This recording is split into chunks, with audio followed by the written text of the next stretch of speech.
교사 여러분 반갑습니다. 오늘은 제15가 돌아온 사람을 기뻐하는 나라 군가 해설을 시작하도록 하겠습니다. 먼저 성경의 내용을 같이 한번 살펴보겠습니다. 우리가 이제 살펴보게 될 누가복음 15장에는 세 가지 비유가 연속적으로 등장하는데요. 첫 번째는 잃어버린 양 한 마리를 찾는 목자의 비유, 그리고 두 번째는 잃어버린 동전 드라크마를 찾는 여인의 비유, 그리고 마지막 잃어버린 아들을 기다린 아버지의 비유가 등장하게 됩니다. 모두 공통점은 잃어버렸다가 다시 찾게 되었다는 것이죠. 이 세 가지 비유는 하나님 나라가 어떤 곳인가 하는 특징을 잘 설명합니다. 잃어버렸다가 다시 돌아오게 된, 회개하고 돌아오게 된 그 영혼들을 하나님 나라는 기쁘게 영접하고 받아들인다. 그러므로 잃어버린 자들을 향한 하나님의 마음, 그것을 찾고자 하는 우리 하나님 백성들의 열정, 이것을 잘 설명합니다. 그래서 복음 메시지라고 할 수 있죠. 자, 성경의 내용을 같이 보시죠.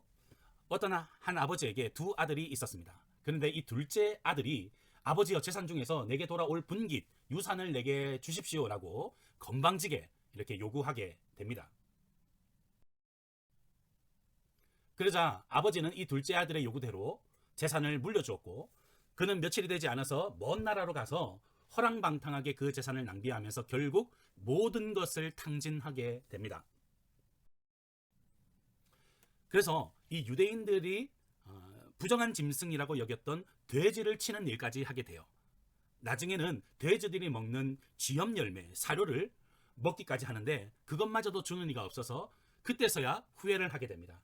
이에 스스로 돌이켜 이르되, 여기서 오늘 본문에서 중요한 장면 중에 하나인데요. 이 둘째 아들이 아버지를 떠난 것이 얼마나 큰 실수였는가 하는 것을 깨닫고 돌이키게 되는 장면입니다.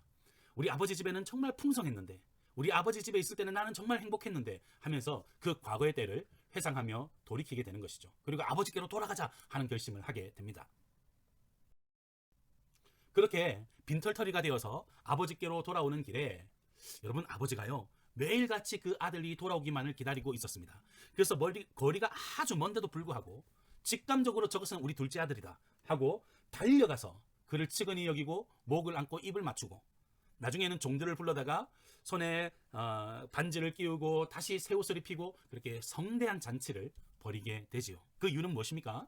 내 아들은 죽었다가 다시 살아났으며 내가 잃어버렸다가 다시 얻었다, 잃어버렸다가 다시 찾게 되었다, 이것이 얼마나 즐거운 일인가 하는 것이 이 아버지의 고백이었고, 이것이 하나님 나라가 추구하는 지향점이다 라고 하는 것입니다. 자, 그런데 오늘 본문의 초점은 아주 풍성한 잔치가 벌어지는 곳에서 약간 비껴난 맏아들을 이제 초점으로 맞추고 있습니다. 이 맏아들이 잔치에 참여하지 않는 거예요. 그래서 아버지가 가서 야, 이렇게 기쁜 날 너 왜 잔치 안 오니? 라고 했더니 이 맏아들이 화가 단단히 났습니다. 내가 여러 해 아버지를 섬겨 명을 어김이 없었거늘 아버지는 내게 염소 새끼 한 마리라도 나와 내 친구들을 위해서 이렇게 잔치를 벌여준 적이 있습니까? 그런데 저 아버지를 버리고 떠나갔던 자식, 저 둘째 아들이 돌아왔는데 왜 이렇게 혼내지는 않을 망정 이렇게 잔치를 벌입니까? 하면서 화가 났죠. 그러자 아버지가 이렇게 맏아들을 타이릅니다.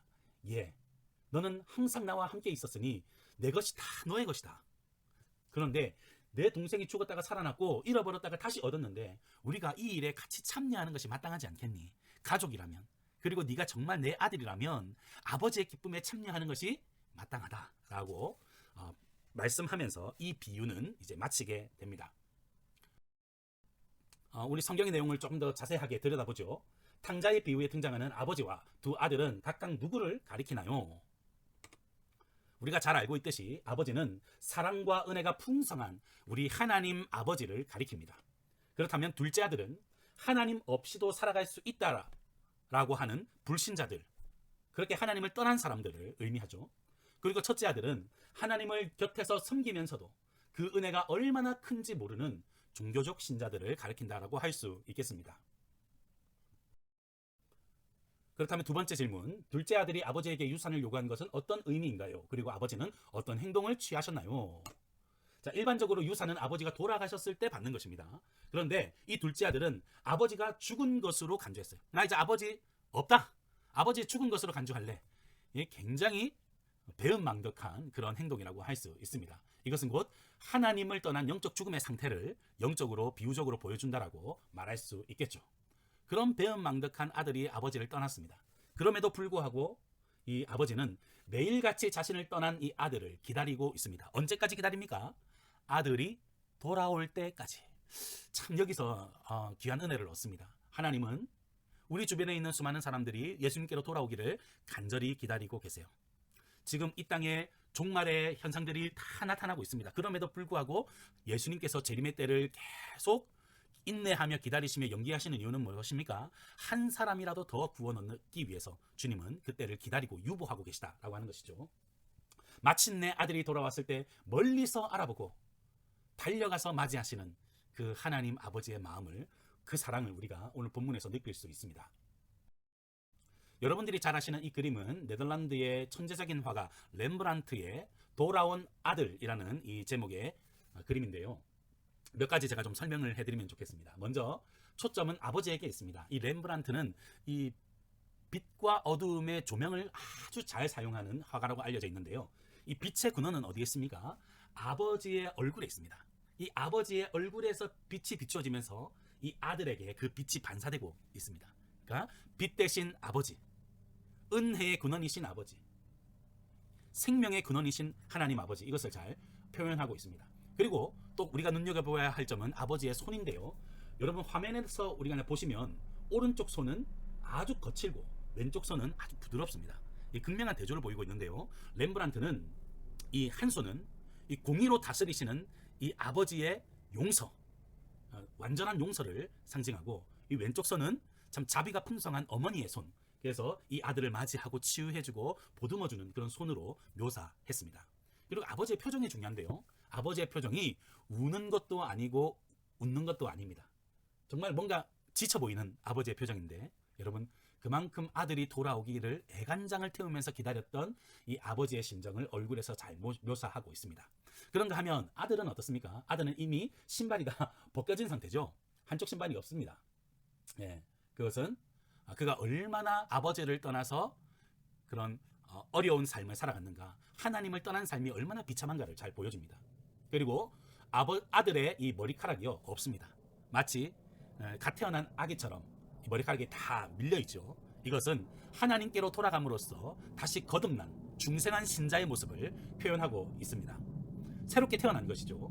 마지막 이 허리춤에 보시면 오른쪽 허리춤에 아들이 칼을 차고 있습니다. 이것은 뭐 호신용으로 칼을 계속 차고 있는 것이 아니라 나는 이 아버지의 아들이라고 하는 그것을 확인하는 징표로서 이 칼만은 절대로 팔지 않았다는 것이에요. 사실 자기가 가지고 있는 모든 재산을 다 팔아서 허랑방탕하게 살았지만 마지막 희망, 나는 아버지의 아들이야, 이것을 인식해주는 이 칼만은 끝까지 가지고 있었다라고 하는 것입니다. 여러분 여기서 우리도 세상 속에서 때로는 참 타협하고 넘어지고 그럴 때도 있지만 나는 하나님의 아들이다 라고 하는, 하나님의 자녀라고 하는 이 정체성만은 우리가 굳게 붙들어야 할 것이다. 렘브란트의 그림을 통해서 우리는 알 수 있습니다. 근데 렘브란트 그림의 이제 오른쪽에 제가 잘라놨는데요. 오른쪽에는 맏아들이 서 있습니다. 이 맏아들의 표정을 한번 보세요. 일단 전체적으로 어둡고, 그리고 맏아들의 표정에 이글이글 눈빛이 화나 있는 분노의 그런 모습처럼 보이기도 합니다. 이 맏아들의 문제점이 무엇일까요? 아버지 곁에 있는 것이 얼마나 큰 복임을 그는 모르고 있습니다. 그래서 내가 여러 해 동안 아버지를 섬겼는데 아버지는 나에게 한 번도 이렇게 축제를 벌여주지 않았다라고 불평불만이 가득하죠. 감사가 없습니다. 그에게 가장 중요한 문제점은 아버지의 마음을 헤아리지 못하는 거예요.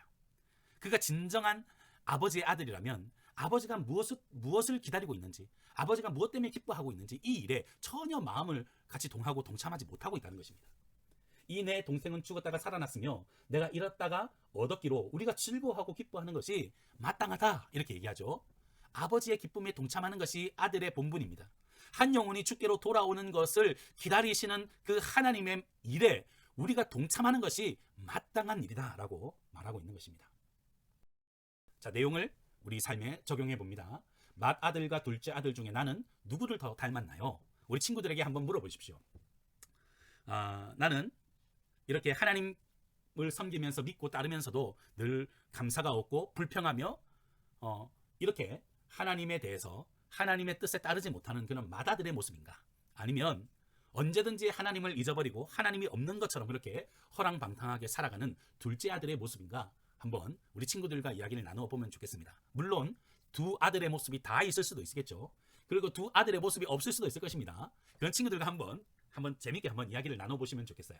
그리고 하나님이 나에게 요구하시는 것은 무엇인가? 오늘 본문을 통해서 하나님이 나에게 요구하시는 것이 무엇인지 마음의 울림을 같이 이야기해보면 좋겠습니다. 수고하셨습니다.